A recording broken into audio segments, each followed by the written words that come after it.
আর কি হবে জানো রাধে আর বলবো না হরি বল যাদের পীড়িত গেছে চোখে এইটা শুনে তুমি কি করবে তোমার পীড়িত করার বয়স আছে নাকি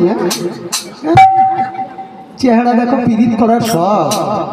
হরি বল তবে মিষ্টি মিষ্টি কথা বলে লোকটা আবার পীড়িত করে খুব সাবধান হরি বল কি বললো যাদের পীড়িত চোখে গেছে